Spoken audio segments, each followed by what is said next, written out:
পোষায় না। দুটো না হলেও চলবে, কিন্তু 1.5খানা চাই। কি জিনিস বলো তো দেখি? ঠিকই ধরেছো, ডিম। ওই জন্য আমি ডিম রান্না একদম করতে চাই না। ডিম আনলেই আমাকে দুটো করে সবাইকে দিতে হবে, যদি সেদ্ধ করি। আর ভাজলে তাও কেউ বুঝতে পারে না যে কতটা দিলাম আর কতটা দিলাম না।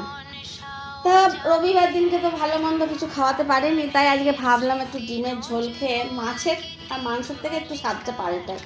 তো ডিমের কারি করার কথা ছিল, কিন্তু মনে হলো যে না, ঘরে দেখছি ফ্রিজে 1টি 2টি 3টি 4টি করে সবজি বেঁচে আছে, তো সেগুলো নষ্ট হবে। তাই সব কিছু দিয়ে একটা চাইনিজ স্যুপের জায়গায় দেশীয় স্যুপ বানালাম, তার মানে দেশীয় ঝোল। ওই 8খানা পেঁপে ছিল, সেটাকে কেটে টুকরো টুকরো করে নিলাম। 4টি পটল ছিল, সেটাও কেটে নিলাম। একটা কাঁচকলা, সেটাও কেটে নিলাম। কচু ছিল 4-5টা, সেটাও কেটে নিলাম। আর 2টি আলু দিলাম। আর 2টো পেঁয়াজ কুচি করে কেটে বেশ ভালো করে কষিয়ে রান্নাটা করে নিলাম। তবে আমি ওই ডিমটা যেমন আলাদা সেদ্ধ করে নিয়েছিলাম, তেমনি কচুটাও আলাদা সেদ্ধ করে নিয়েছিলাম।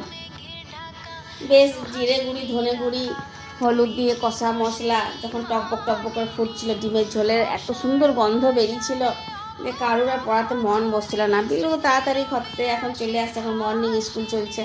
এসে বললো, মা আজকে আর জল খাবার খাবো না, ভাতটা রেঁধে দাও, তাড়াতাড়ি ভাত খেয়ে নেবো।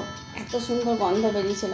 আর বিশ্বাস করো, আজকে দেখলাম এই প্রথমবার ডিমের থেকে সবারকার আগ্রহ ছিল কাঁচকলা আর কচুর দিকে। আমিও বুঝতে পারিনি যে রান্নাটা এত সুন্দর হয়ে যাবে।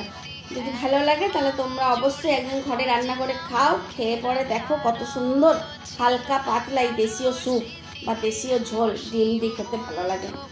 একঘেয়েমি ছেড়ে পরে একটু অন্যরকম খাওয়াও হবে। ভালো লাগলে সাবস্ক্রাইব করবে। ধন্যবাদ।